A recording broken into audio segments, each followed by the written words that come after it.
Bueno, es una gran alegría poder compartir con ustedes esta mañana, que me toca a mí compartir una pequeña charla y después preparar una oración que van a hacer, que lo hice con mucho gozo, con mucha alegría.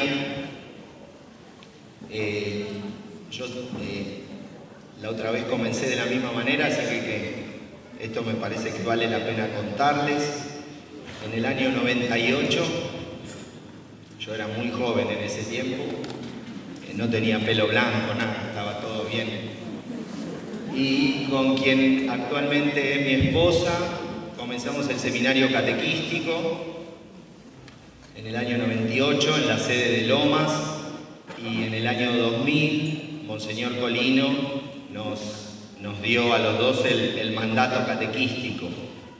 Así que a lo largo de toda mi vida he podido reflexionar también sobre la vocación catequística y bueno, siempre también cercano estuve a la catequesis y a catequistas. Así que le doy gracias al Señor poder también en esta mañana continuar con esa vocación que Él me ha regalado, igual que a ustedes. Muy bien, eso era lo más importante que quería compartir de mi biografía. Comencemos entonces, ya rezamos, pero para entrar en clima, más todavía, pongámonos en manos de la Virgen, quien ha sido, junto a su esposo San José, los primeros catequistas del Niño Jesús. María también fue catequista de la primera iglesia, que perseveraba en la oración para recibir al Espíritu. Pidámosle a nuestra Madre que nos regale un corazón como el de ella, capaz de guardar la palabra de Dios allí para, a lo largo de toda la vida, darle vueltas y vueltas y poder hacernos más parecidos a Jesús. Nuestra Señora de la Paz. Muy bien. Bueno, cuando Miguel y el padre Nacho, el padre Agustín, me invitaron a compartir este año con los catequistas una charla, yo les pregunté, bueno, ¿y de qué tema quieren que les hable? Y entonces me dijeron, bueno, el Papa llamó al año de la oración, porque el año que viene vamos a vivir el jubileo del año 2025. Entonces, enseguidita del pedido que ellos me hicieron, el Santo Padre salió en mi auxilio, porque justo publicó la bula de preparación para el jubileo, que se llama Spes non confundit. Una pequeña frase, la esperanza no será confundida, que el Papa toma de la carta de Pablo a los Romanos, del capítulo 5, versículo 3 de la carta a los Romanos. Bueno, ahí me puse a ver la bula y justo el Papa ahí hablaba de la esperanza, de la carta a los romanos, de la oración, y dije, hay que ir por aquí, sin lugar a dudas. Entonces, yo preparé para compartir con ustedes un pasaje que Pablo escribe a los cristianos que viven en Roma. Un pasaje de la carta a los romanos, justamente para poder entrar un poquito en esta dinámica y poder reflexionar sobre la oración, la relación de la oración con la esperanza y nuestra vida cristiana, en definitiva, nuestra vocación catequística. Entonces, antes de meternos en ese texto, que Miguel va a ir ahí, el texto está traducido, yo ya les voy a contar con alguna dinámica ahí medio especial en 2 columnas, ahora ya les voy a decir. Igual ese texto, si no ven, capaz la letra medio chiquita, si no ven lo tienen en sus teléfonos, si quieren me siguen de allí y todo. Bueno, y si no, escuchen, y si se aburren, duerman, y después van a poder recuperar algo de todo esto. En el teléfono tienen el texto. Bueno, muy bien. Entonces, ¿cuándo escribió Pablo la carta a los romanos? Bueno, los autores dicen más o menos entre el año 55 y 56 después de Cristo. Pablo había estado ya unos años realizando una misión de manera autónoma alrededor del mar Egeo. ¿Saben cuál es el mar Egeo? El mar Egeo es el que está entre Asia y Europa.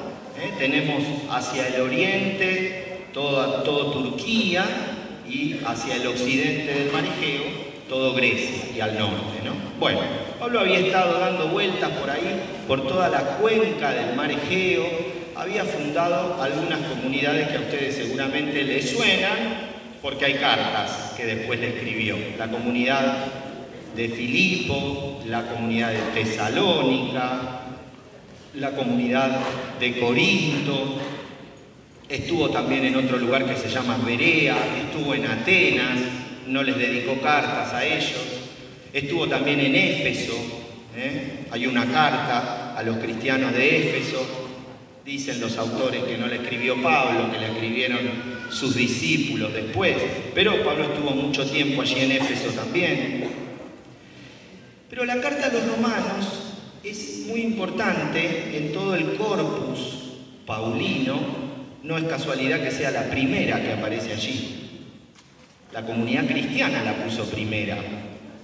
Cuando empezaron a copiar el canon bíblico y se les ocurrió ordenarlo de esa manera, porque justamente no es la primera que escribió, cronológicamente no es la primera, pero la comunidad cristiana decidió poner la primera, fíjense, es una decisión teológica esa. Es como que, bueno, hay que darle bola, viejo, ahí está. Pablo escribió esa carta, a diferencia de todas las otras que escribió, en todas las otras yo me imagino al apóstol como un poco malhumorado, nervioso, porque había algún bolonqui, entonces él tenía que escribir, y la carta a los Gálatas es para hacer una película, porque la escribió seguramente en una noche, enojadísimo. En otras estaba triste, a pesar de que recuperaba la alegría por pensar en sus amados hermanos. Por ejemplo, la carta a los filipenses, estaba triste porque estaba preso, se sentía en una situación de absoluta impotencia. Bueno, pero cuando él escribe la carta a los romanos, él está, podemos decir, equilibrado, está en su sano juicio, está tranquilo, y esta carta es tan importante, fue tan importante para él, que fíjense ustedes, él se tomó 3 meses para escribirla. Antes de partir a Jerusalén, él le había dado su palabra al apóstol Pedro, que iba a juntar de todas las iglesias paganas, iba a hacer una gran limosna solidaria. Organizó Cáritas, Pablo. Él es el creador de Cáritas, porque aparte escribió hasta la carta fundacional de Cáritas, 2 Corintios capítulo 8, después léanlo en su casa, van a ver. Ahí se le ocurrió organizar una institución que se llame Cáritas al apóstol. Bueno, me van a matar las de Cáritas si me escuchan. Y sobre todo quien la fundó, pero ahí tenemos una carta magna sobre la solidaridad. Y Pablo quería justamente que sus iglesias se acuerden de los pobres, se acuerden de los pobres de Jerusalén, porque eran comunidades que tenían más recursos, no porque no haya pobres entre estas iglesias, también los había pobres y había ricos, pero tenían más recursos, tenían más posibilidades. Entonces él organizó un gran signo solidario, juntó un montón de guita y de Corinto se embarcó y la llevó a Jerusalén para ayudar a los pobres. Y allí fue donde se armó el bolonqui. Cuando entró en el templo lo tomaron preso y después ustedes la historia la conocen. Después de haber estado bastantes años, 2 o 3 años preso allí en Asia Menor, fue llevado a Roma, donde vivió un tiempo más y murió mártir, porque le cortaron la cabeza alrededor del año 62-64, en la persecución de Nerón a los cristianos, la primera persecución del imperio a los cristianos. Allí muere. Pero entonces, antes de salir para Jerusalén, él se toma un tiempo de descanso y escribe, planifica este texto que tiene 16 capítulos y escribe, fíjense, en la carta dice, al final de la carta, en el capítulo 16, les voy a leer el versículo 21 al 24, dice: lo saluda Timoteo, mi colaborador, lo mismo que Lucio, Jasón, Sosípatro, mis parientes. Lo saludo en el Señor también yo, Tercio, que he escrito esta carta. Las otras las había escrito Pablo, esta la dictó. Imagínense cómo debe haber vuelto loco este pobre hombre. El petizo caminaba, era petizo Pablo para mí, no tengo la forma de constatarlo, pero petizo calentón, ¿vieron? En los íconos la tradición oriental lo representa pelado y con como un mechón acá, porque es un voto que él hizo. Así que imagínense a un petizo pelado, enojado, que iba de un lado al otro, pensaba y le dictaba a Tercio, y el pobre Tercio copiando. No existía el liquid paper en ese momento, nada. Un lío bárbaro le armó. Así que este Tercio debe ser un gran hombre. Un gran hombre.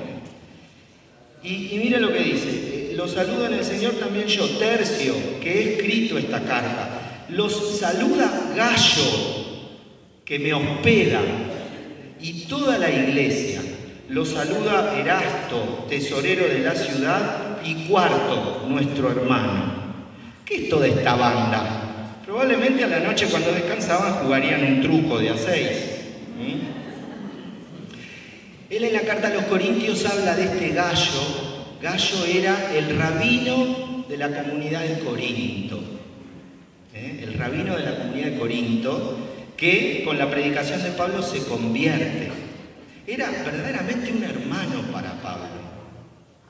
Probablemente era uno de los presbíteros, podemos decir, de los líderes de la comunidad. Y en casa de Gayo, con toda esa banda que nombra ahí de gente, que estarían, que compartirían, yo digo, se habrán tomado una especie de retiro, ¿no? Hoy que hablamos tanto también de la cualidad sinodal de la iglesia. Juntos compartirían todo este escrito, la experiencia del Señor, lo que querían transmitirle a una comunidad de cristianos que estaba en Roma y que ellos, a diferencia de todas las otras cartas a las que escribe, Pablo había fundado esas comunidades. Aquí no había fundado la comunidad. Entonces la intencionalidad de la carta es, como va a decir al principio, contar el evangelio en el que él cree. ¿Por qué? Porque él lo que quiere es como que les manda el currículum, una carta de presentación.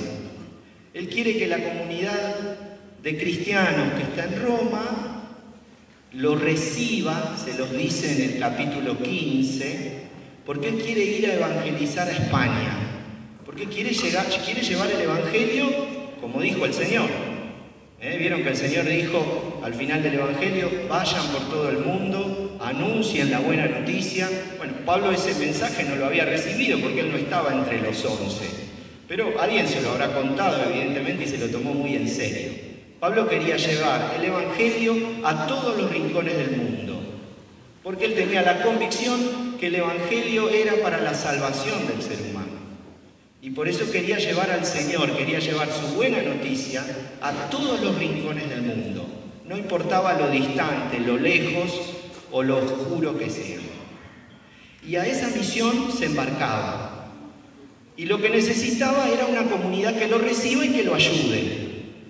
De Corinto estaba muy lejos, de Roma estaba más cerca, ¿no? Grecia, la península itálica, la península ibérica. Piensen en el mapa, en la cuenca del Mediterráneo. Entonces de ahí él, que era el otro extremo del mundo, la comunidad que él tenía noticias que existía, más cercana al punto a donde quería llegar, que lo iba justamente a catapultar con otros hermanos a los confines de la tierra. Porque la misión se hace en comunidad. Y esto viene de Jesús. ¿Cómo envió Jesús a sus apóstoles y a sus discípulos? De 2 en 2. Como mínimo tiene que haber 2. Para que cuando se reúnan en el nombre, el Señor resucitado esté presente en medio de ellos. Como mínimo tiene que haber 2. Pablo misionaba en comunidad. Misionaba en comunidad. Y esto en nuestras comunidades tenemos que aprenderlo. Tenemos que aprenderlo. Esta fuerza de las comunidades que están registradas en las comunidades paulinas tienen que ser para nosotros un espejo donde podamos mirarnos para aprender de ellos. Bueno, entonces imagínense toda esta escena. El tipo se tomó 3 meses con todo este grupo para escribir, para jugar al truco iba a decir. No, para escribir estos 16 capítulos de la carta. Entonces, ¿a dónde los voy a llevar? Ahí el texto está traducido y va a aparecer a partir del versículo 17 recién, pero van a ver que está en 2 columnas.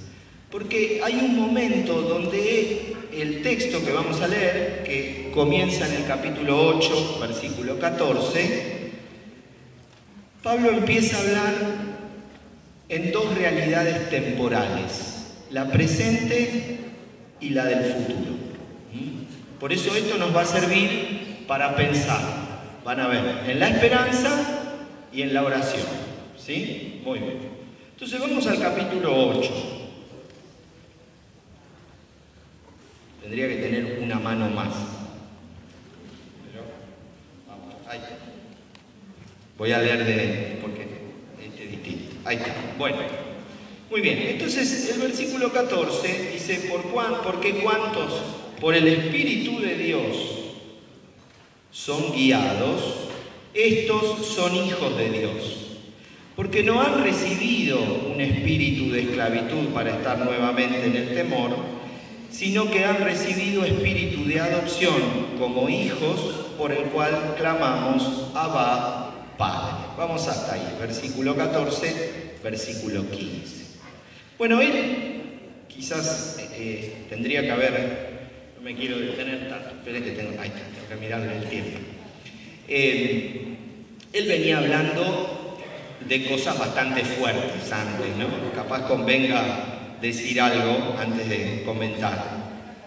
Porque al tipo había tirado munición gruesa. Si uno empieza a leer desde los capítulos anteriores, él acababa de decir que para el que ha sido justificado por Cristo, para el que ha sido salvado por Cristo, y que por la fe se une a Cristo y por el bautismo, hay 3 cosas que ya no le hacen nada. 3 cosas que ya no me afectan. No que pierda mi equipo de fútbol o que gane un partido político que yo no quiero. No, 3 pavadas no, 3 cosas fuertes. Pablo dice que los que han sido justificados por Cristo, la muerte, el pecado y la ley, ya está. No la necesitan, no hace nada. Porque han, por Cristo, podido liberarse de la esclavitud, del pecado, de la muerte y de la ley. Con el pecado y la muerte suena bastante lógico, pero con el tema de la ley era todo un problema en la iglesia primitiva que Pablo tenía que argumentar, porque en definitiva lo que él quería decirle a los cristianos, ustedes piensen que muchos de esos cristianos venían del judaísmo. Nosotros somos todos paganos en el sentido que venimos, salvo que haya aquí algún judío converso, todos venimos de diferentes etnias o grupos. Entramos dentro del grupo de los paganos. Pero aquellos cristianos venían de comunidades judías y por lo tanto cumplían la ley. Y veían la ley como veían el cumplimiento de la ley como el único camino para alcanzar la salvación. Entonces Pablo lo que dice es, no, la ley ya no te salva. En realidad, y bueno, explica, es fuertísimo todo lo que dice, léanlo. Entonces, después de hacer toda esta argumentación, llegamos aquí a este lugar. Yo parto desde acá. Y fíjense, releo de vuelta el versículo 14, porque cuantos por el Espíritu de Dios son guiados, esos son hijos de Dios, dice. Aquí en la carta va a utilizar por primera vez una expresión que no la había dicho. Imagínense lo importante que es este lugar del texto. ¿Cuál es esa expresión? Que son hijos de Dios. Parece que Dios de repente tiene hijos. Nadie había dicho esto antes. Por lo menos nadie lo había dicho en este sentido. Ustedes dirán, ¿cómo algo? Si yo lo estudié en el catecismo sí, claramente, pero porque la Iglesia ha logrado realizar esa reflexión, la tradición cristiana ha logrado realizar esa reflexión porque hubo alguien que lo dijo por primera vez. El término de la filiación, de ser hijo de Dios, en el Antiguo Testamento se utilizaba para el pueblo de Israel, que obviamente tenía que ver con la elección que el Señor había hecho de este pueblo, de Israel. Israel era el pueblo elegido, Israel recibía la herencia del Señor y por eso el Señor había hecho de todo Israel su hijo primogénito. Pero se presentaba así de manera metafórica, bastante... Y de repente viene un loco que está en los márgenes del mundo, que es este, que dice que los que se dejan guiar por el Espíritu de Dios son hijos de Dios. Y fíjense lo que agrega. Porque no han recibido un espíritu de esclavitud para estar nuevamente en el temor. Justamente representando todo el momento que él había argumentado antes, que tiene que ver con el cumplimiento de la ley. Porque vos cumplís la ley, pero siempre está el temor si verdaderamente lo hiciste bien o no lo hiciste bien. Y si ese fruto, si esa obra es agradable a Dios o no es agradable a Dios. Entonces, como preferían no pensar en Dios, porque de hecho su voluntad no la conocían, era más fácil decir, cumplamos a rajatabla lo que la ley dice, sin importar si esa obra era defectuosa o no era defectuosa. Piensen en esta frase que está en la carta a los Romanos: el amor es la plenitud de la ley. Claro, porque si yo a mi hermana que está acá con la Virgen de Luján no la cogoto, no la mato, estoy cumpliendo la ley. Ahora, eso no quiere decir que la ame. Solamente el amor expresa, solamente el ejercicio de la caridad expresa la plenitud de la ley. Porque vos con el amor vas a buscar entregarle al hermano todo lo que tenés, todo lo que sos, vas a buscar lo mejor para él. Entonces, cuando cumplimos la ley, dice Pablo, podemos incurrir en el temor. Pero si nos dejamos guiar por el Espíritu de Dios, que nos lleva a la caridad, somos verdaderamente hijos de Dios. Y por eso agrega en el versículo 15 también, para estar nuevamente en el temor, sino que han recibido espíritu de adopción como hijos, por el cual clamamos, Abba, Padre. Y aquí él utiliza, fíjense, yo les vine a hablar de la oración hoy, entre otras cosas, ¿no? Aquí hay una oración, una oración que Pablo la presenta como un clamor. Esa oración es una palabra que está en la lengua aramea, la palabra Abba, que nosotros en el Nuevo Testamento la encontramos en tres oportunidades. En la carta a los Romanos aquí, la encontramos en la carta a los Gálatas, que también la dice Pablo, porque evidentemente Pablo no estuvo con Jesús, pero le ha llegado. Alguien se lo ha dicho y le ha parecido algo fascinante, porque lo pone 2 veces. Y en el otro lado, donde encontramos esta forma de llamar a Dios es en el Evangelio de Marcos, el primer evangelio que se escribió. En el Evangelio de Marcos, Jesús, en un momento de su vida, va a llamar a Dios de esta manera. Aparece escrito, que lo digo yo, que en un momento de la vida lo llamó, lo cual no quiere decir que no lo haya llamado a lo largo de toda su vida. En el diagrama narrativo del Evangelio aparece en un lugar, porque justamente Marcos quiere darle fuerza a esa oración, a esa manera de llamar a Dios. ¿Alguien se acuerda en qué lugar es? Yo mientras tomo un poquito de agua. ¿Alguien se acuerda? Levante la mano. Sí, exactamente. En el huerto de los olivos. En el huerto de los olivos.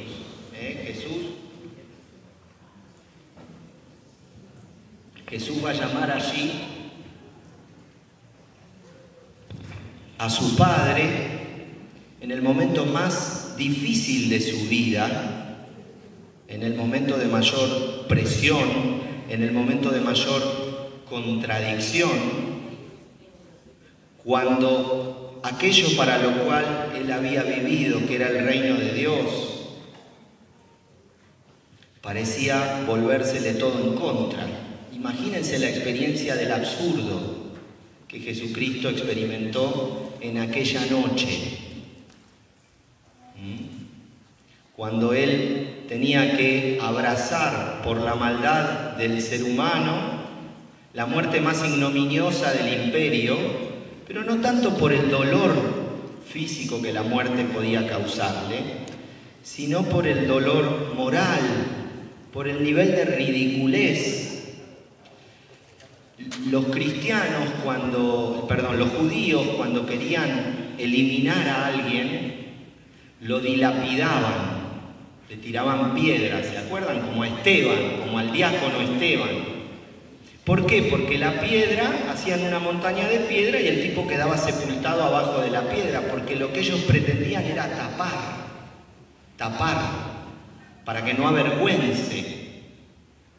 Los romanos tenían una lógica bastante más distinta, las dos son perversas, pero porque Jesús padeció la muerte del sedicioso, y justamente como eso no se tenía que repetir, se ponía como un cartel para que todos lo vean, en la puerta de la ciudad, elevaban al maldito para que todos vean la suerte que le corre al que consagra su vida a esas empresas. Entonces, imagínense ese significado social y cultural que tenía la muerte en la cruz. El daño interior, psicológico que puede producir en un ser humano. Bueno, es en ese momento donde Jesús nos regala la oración más hermosa del cristiano, que es la que nos une a Dios Padre, llamándolo de la misma forma que un niño adentro de la casa se dirige a su papá. Abba. Sería como traducir, como decir papi o pa, o como cada uno llame a su viejo dentro del hogar. Con esa intimidad, con esa confianza absoluta de un niño, de una niña, que se ponen en las manos de su papá, Jesús se puso en las manos de su Padre, esperando que el Padre diga algo. Y el Padre no dijo nada, porque el crucificado quedó crucificado. El Padre habló al final de todo, realizando lo más impresionante y lo que nadie podía imaginarse. Lo puso por encima de todo. No lo liberó del absurdo, sino lo puso por encima de todo. Lo hizo el Señor, el recapitulador. Le dio el nombre que está sobre todo nombre. Lo resucitó de entre los muertos. Y en esa obra, resucitándolo a Él, nos resucitó a todos los que vamos a creer en Él, reconciliándonos con Él. Pablo en el capítulo 5 de la carta a los Romanos dice algo maravilloso.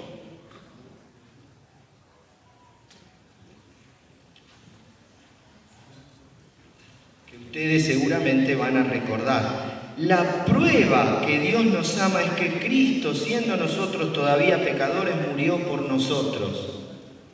¿Con cuánta más razón, pues, justificados ahora por su sangre, seremos salvados de la ira? Si cuando éramos enemigos, fuimos reconciliados con Dios por la muerte de su Hijo.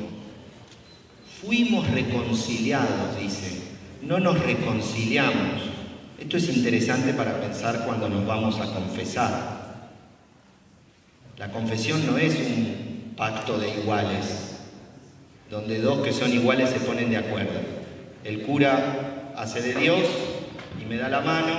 Che, ¿me perdonás que te jorobé? Sí. ¿Vos me perdonás a mí? Sí, como dos amigos que se amigan y...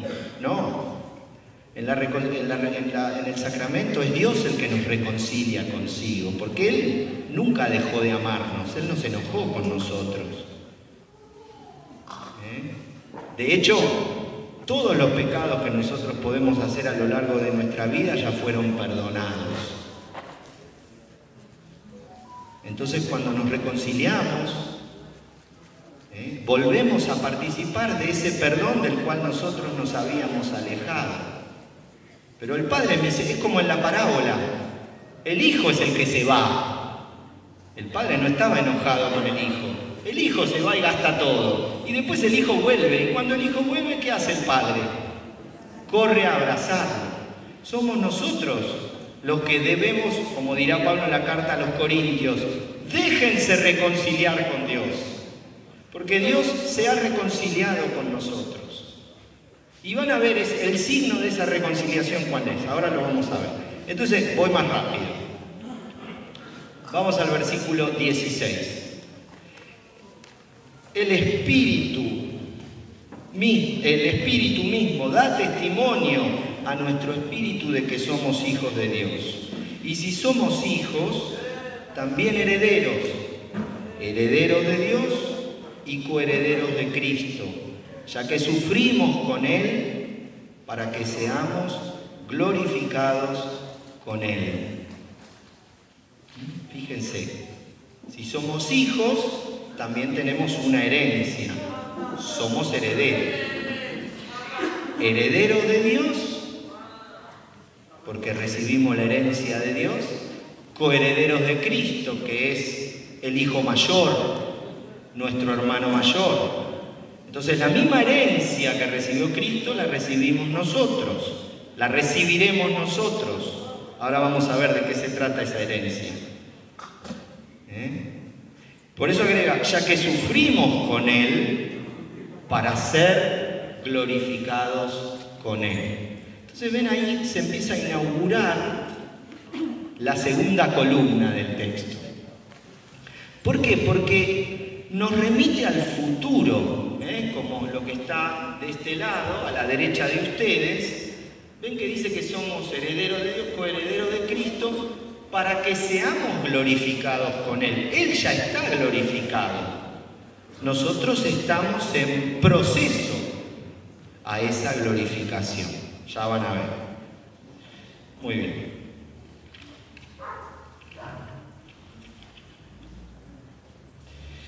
Entonces sigue el texto, versículo 18.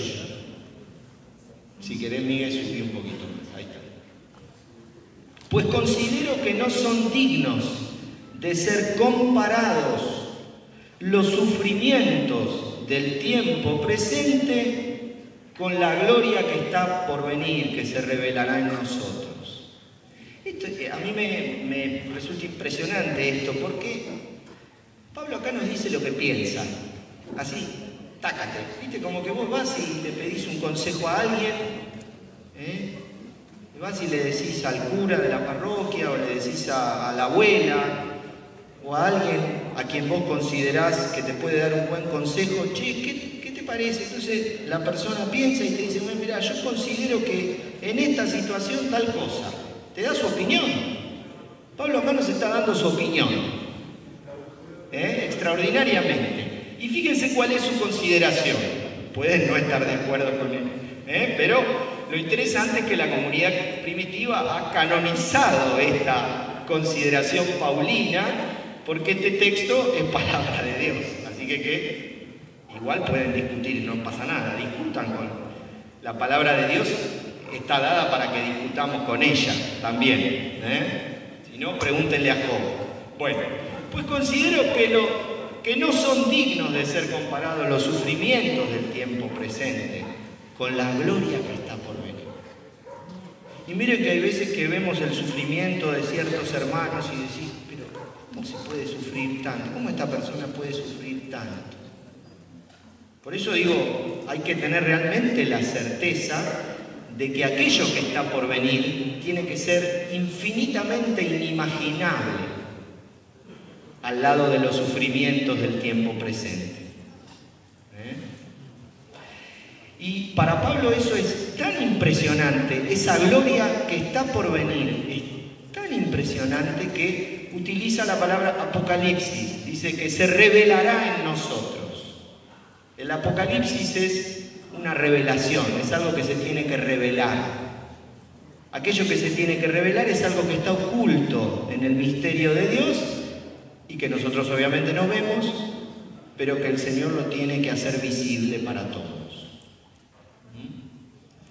Entonces sigue con esta apuesta. Porque la expectación de la creación, la revelación de los hijos de Dios, aguarda ansiosamente. Aquí utiliza él una palabra griega, apocaradoquía, que en realidad sería algo así como sacar, ¿viste? Cuando vos metés la cabeza abajo del agua, los que juegan ahí a ver cuánto tiempo aguantan abajo del agua, y de repente salen. Yo soy medio asmático, entonces nunca hice ese juego porque perdía siempre, ¿no? Pero entonces salen y meten, ¿no? Como que salen del agua y tratan de meter mucho aire, ¿no? Bueno, es eso, es la cabeza, sacarla afuera para ver la expectación, a ver cuándo viene, ¿no? Aquello que estás esperando, que te va a traer consuelo, paz, dicha. Y él dice que la creación aguarda de esa manera, ansiosamente, la revelación de los hijos de Dios. Y agrega, porque la creación fue sometida a la vanidad, no voluntariamente, sino por causa del que la sometió en la esperanza. Por causa del que la sometió en la esperanza. La creación quedó como con una suerte. Los científicos hablan de la entropía. El principio de entropía es el principio de que todas las cosas tienden a la dispersión, y ellos hablan entonces de que el universo, a la larga, el Sol se va a enfriar y las cosas tienden a la expansión y por lo tanto se va a volver al caos. Entonces la creación tiene fecha de vencimiento. Igual faltan millones de años, no se preocupen. Nosotros estamos bien todavía en el momento en el que estamos, no nos preocupemos. Pero sí nos tenemos que preocupar por otra cosa, que aquí Pablo hace referencia, porque dice que fue sometida a la vanidad.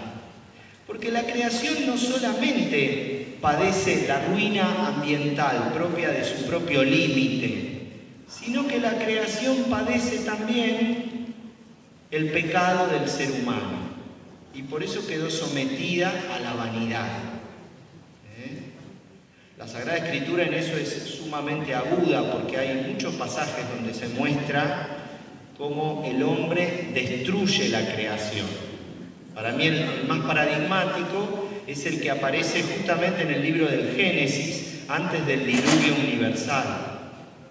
Porque antes del diluvio se cuenta que la tierra, ¿alguien se acuerda? se había llenado de violencia. Que el Señor miraba la tierra y la tierra estaba llena de violencias. Y que las trazas del corazón humano eran todas perversas. Todo lo que el hombre hacía llenaba la tierra de perversión. El corazón del hombre estaba pervertido. Y por eso viene el diluvio. El diluvio es la consecuencia de nuestro pecado. Somos nosotros los que hacemos el diluvio. Nuestro mundo está lleno de diluvios. El narcotráfico es un diluvio. La guerra es un diluvio. La trata del ser humano, la trata de personas es un diluvio que destruye todo, destruye el medio ambiente, pero destruye también la vida humana, porque la creación está atada a nosotros. Entonces, si a nosotros nos va bien, si nosotros vivimos de acuerdo al plan de Dios, de acuerdo a su voluntad, entonces la creación va bárbaro. Ahora, si nosotros hacemos cualquier cosa, la creación padece las consecuencias. De esto está hablando. La creación está expectante que se manifieste la totalidad de nuestra salvación. Entonces agrega versículo 21, de que también la creación misma será liberada de la esclavitud, de la corrupción, a la libertad de la gloria de los hijos de Dios. Y él sigue con esta imagen, ¿no?, de los hijos de Dios.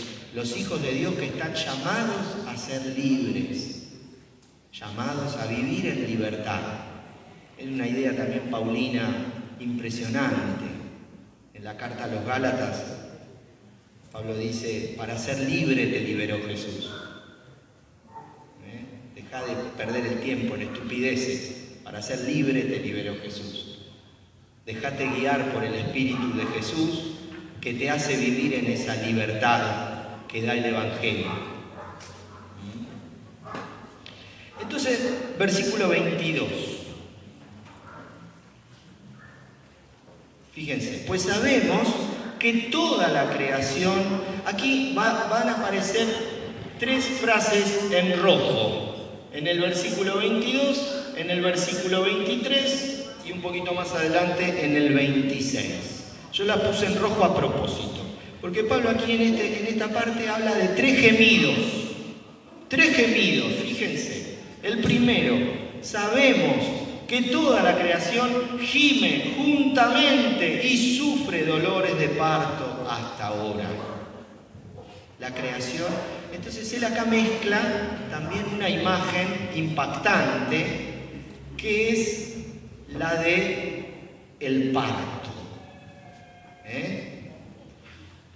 Algunas de todas ustedes, chicas, señoras, seguramente han tenido el don de la maternidad, ¿no es cierto?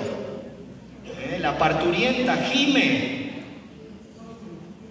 Yo estuve en los partos de mis hijos nomás, así que no puedo atestiguar. Cada mujer experimenta el dolor de diferente manera, pero evidentemente el dolor que provoca el parto trae expresiones verbales que las podemos entender como gemidos, por lo que el parto significa. Pero fíjense, agrega, y no solo eso, versículo siguiente, 23, no solo esta, sino también nosotros, que tenemos las primicias del Espíritu, también nosotros gemimos aguardando ansiosamente. ¿Qué se supone? La parturienta gime, sufre dolor de parto. ¿Qué se espera discursivamente? ¿Qué tiene que haber?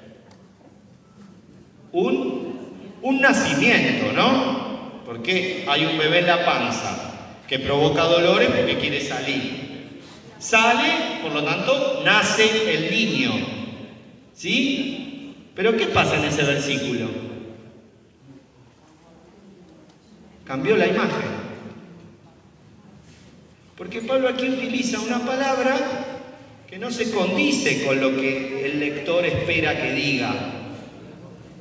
Porque no dice la creación y nosotros gemimos, sufrimos dolores de parto hasta que nacemos a la vida de Dios. No, hasta que Dios nos adopta como hijos.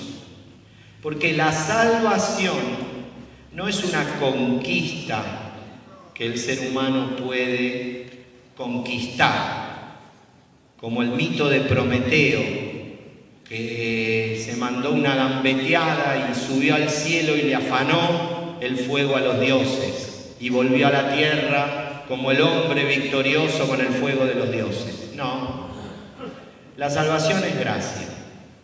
Es Dios el que nos tiene que hacer sus hijos, adoptándonos. Es cierto que nosotros la parimos, pero es Él el que nos hace sus hijos. Porque lo que tiene que resaltar es su infinito amor misericordioso. Lo que tiene que resaltar es la entrega infinita, el valor de la sangre preciosa de su Hijo derramada en la cruz por amor al Padre y a cada uno de nosotros.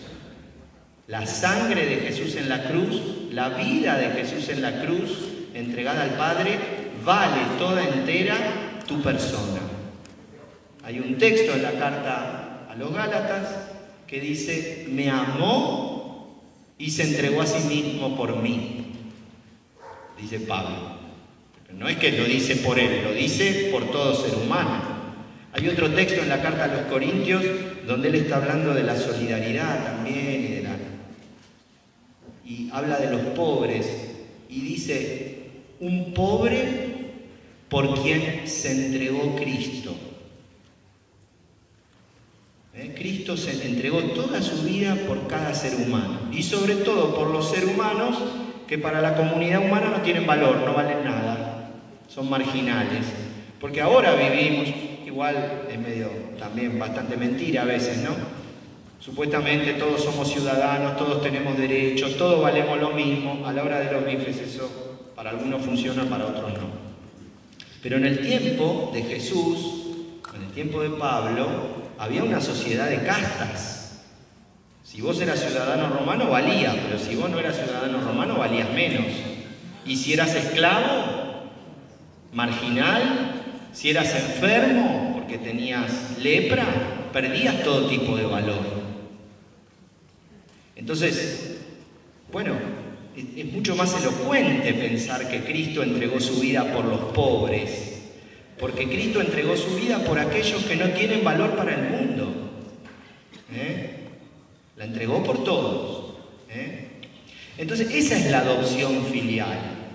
El Padre nos adopta haciéndonos parte de su familia, dejándonos entrar en su casa.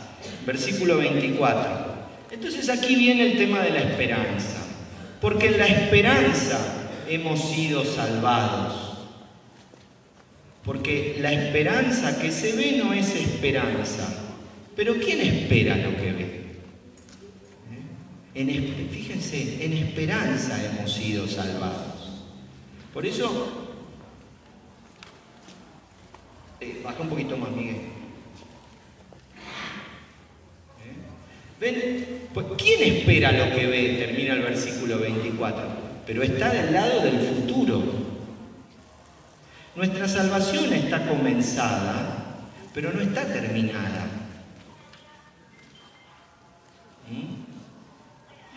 Y a veces yo veo que, y lo digo comenzando por mí, los cristianos no vivimos con profundo convencimiento esta tensión de la esperanza que nos une a lo definitivo.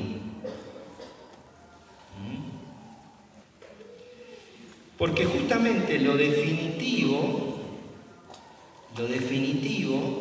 es aquello que Dios tiene preparado para los que lo aman. Nosotros, cuando hablamos de la esperanza cristiana, nosotros podemos esperar muchas cosas que son muy buenas y muy dignas. Podemos esperar que nuestro país sea un país justo, donde todos tengan las mismas oportunidades, donde no haya excluidos, donde todos tengan tierra, pan, trabajo. Nosotros podemos esperar un mundo que sea más pacífico, donde todos los niños puedan vivir en paz y desarrollarse y desarrollar sus capacidades. Son todas cosas muy buenas, pero la esperanza cristiana desborda las esperanzas de este mundo. Porque el cristiano no solo espera cosas buenas para este mundo que forman parte de la esperanza cristiana, sino que espera algo que lo trasciende, que es a Dios mismo. A Dios mismo.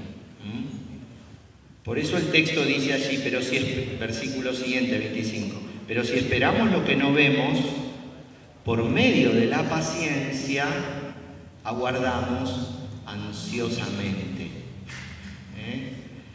Y él aquí habla de la paciencia. La paciencia es la forma como se vive la vida cristiana para Pablo. La vida cristiana que tiene la tensión de la esperanza. Porque no vemos todo terminado, entonces tenemos que aprender de la paciencia. Y cuando pierdan la paciencia, si se acuerdan, espero que se acuerden, no de mí, sino de esto que les digo. Cuando pierdan la paciencia, acuérdense que Jesús se nos presentó como el que tiene, como aquel que nos llama a ir a Él, porque tiene el corazón paciente y humilde, manso y humilde. Jesús vivió esa paciencia al extremo y por lo tanto nos enseña a sus discípulos a ser pacientes como Él, a tener el corazón como Él, paciente. Paciente en el dolor, en el sufrimiento, en las dificultades, confiando en Dios para resolver los conflictos y los problemas. Así que invoquen al Sagrado Corazón de Jesús cuando pierdan la paciencia y necesiten recobrar la esperanza. Versículo siguiente, 26. E igualmente, también el Espíritu ayuda a soportar en el mismo lugar de nuestra debilidad. Entonces aquí Pablo dice algo impresionante, inaudito. Había dicho que la creación gemía, había dicho que nosotros gemimos junto con la creación, y ahora él empieza a hablar del Espíritu, diciendo que en el lugar de nuestra dificultad el Espíritu se pone allí para ayudarnos a soportar nuestra debilidad, y agrega, porque no sabemos qué es necesario pedir cuando oramos, pero el mismo Espíritu intercede con gemidos indecibles. La creación gime, nosotros gemimos, el Espíritu Santo que está en nosotros gime junto con nosotros. Un poquito antes Pablo había dicho que el Espíritu era la primicia que Dios nos había dado. En otro lugar él va a hablar de las arras del Espíritu. Son dos imágenes parecidas. La primicia eran los primeros granos que se ofrecían cuando venía la cosecha, que se ofrecían a la divinidad, como signo de que toda la cosecha venía de Dios. Que Dios nos dé a nosotros la primicia del Espíritu, quiere decir que ya nos da los granos de la salvación. Pero que bueno, tenemos que esperar todo el proceso de la cosecha hasta que nos dé la totalidad. Pero aquello que nos ha dado es la garantía de que nos lo va a dar todo y que lo vamos a experimentar. Esa es la imagen. Lo mismo la imagen esta de las arras. Ahora ustedes van a hacer, después de la charlita, ya termino, una oración donde va a aparecer este texto de las arras del Espíritu. Las arras son las monedas. Es como cuando si vos alquilás una casa, viste que tenés que pagar el depósito, te cobra el El dueño te cobra el depósito, como signo de que vos le vas a pagar todo lo otro, todo el resto, ¿no? Entonces, el Señor nos dio la garantía al darnos el Espíritu. Al tener el Espíritu, nosotros tenemos el depósito, nosotros tenemos la garantía que nos lo va a dar todo, porque ya nos dio su Espíritu. No puede no darnos todo. Y fíjense en esta misma dinámica cómo sigue, cómo termina el texto. Porque no sabemos qué es necesario pedir cuando oramos, pero el mismo Espíritu intercede con gemidos inefables. El Espíritu dice intercede.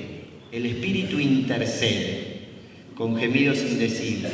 Y el que examina los corazones sabe cuál es la intención del Espíritu, porque conforme a Dios intercede en favor de los santos. Y yo quiero mostrarles algo. Se me cayó la Virgen del Castillo. Ahí está.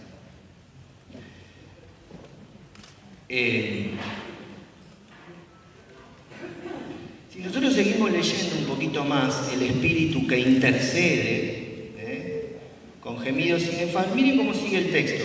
Por lo demás sabemos que en todas las cosas interviene Dios. Ahí ya no está Miguel, ya, esto es un agregado. Es un agregado, esperemos que esté bien lo que digo.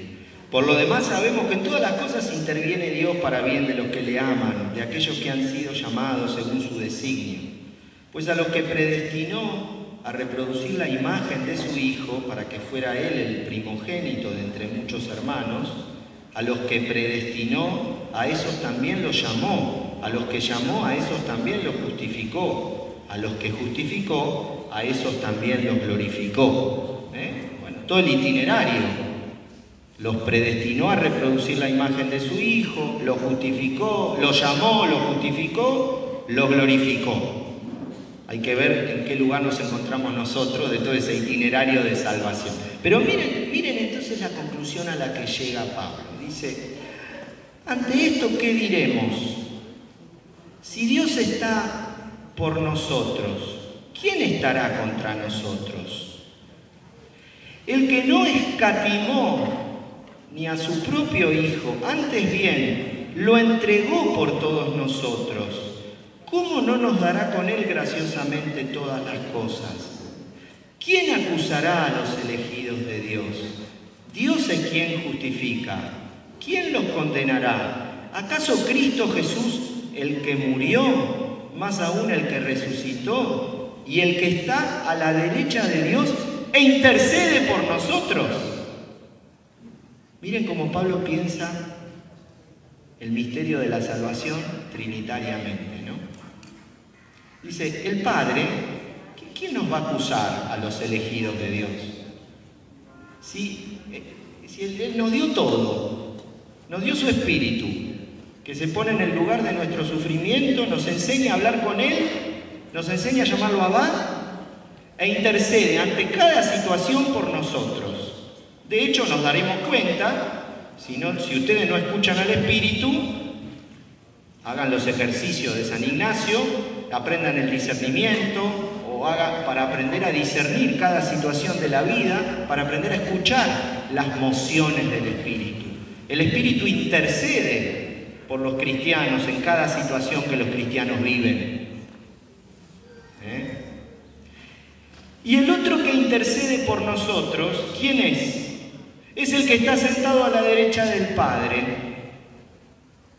Entonces, el Espíritu intercede por nosotros. Jesucristo resucitado, sentado a la derecha del Padre, intercede por nosotros. Y el Padre, que nos ama, no se guardó nada, nos lo dio todo, hasta a su propio Hijo, que nosotros crucificamos. Entonces, ¿qué queda? ¿Por qué se van a preocupar? ¿Quién, dice, nos separará del amor de Dios? ¿La tribulación? ¿La angustia? ¿La persecución? ¿El hambre? ¿La desnudez? ¿Los peligros? ¿La espada? Vengan de a uno, vengan todos juntos, como ustedes quieran. Por tu causa somos muertos todo el día, matados como ovejas destinadas al matadero.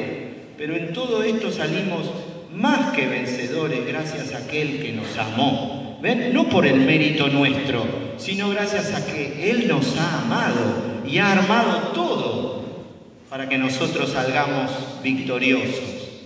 Con la intercesión de su Espíritu que está en nosotros, con la intercesión de su Hijo resucitado que está sentado a la derecha del Padre como signo de nuestra victoria, para que lo miremos a Él,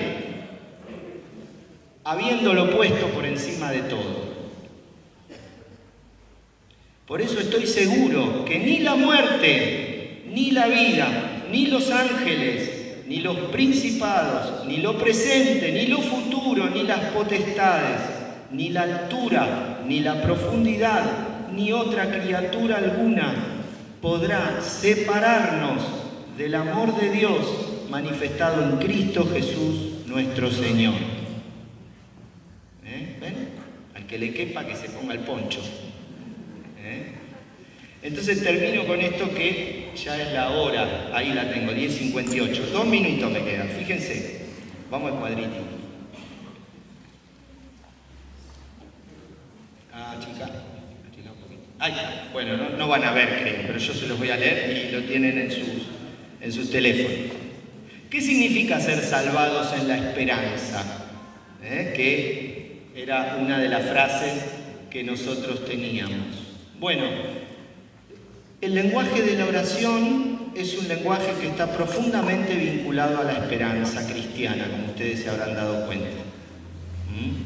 Entonces, este cuadrito pretende ayudar. Si no los ayuda, no le den mucha bolilla, pero para que lo piensen por lo menos. Fíjense, el lenguaje de la esperanza, ¿cuál es su característica? La esperanza no ve, pero gime aquello esperado. Como decía la carta, ¿no? Que nosotros gemimos aguardando.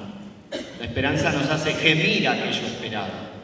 El lenguaje de la oración, su característica, no sabe qué pedir. No sabe qué pedir.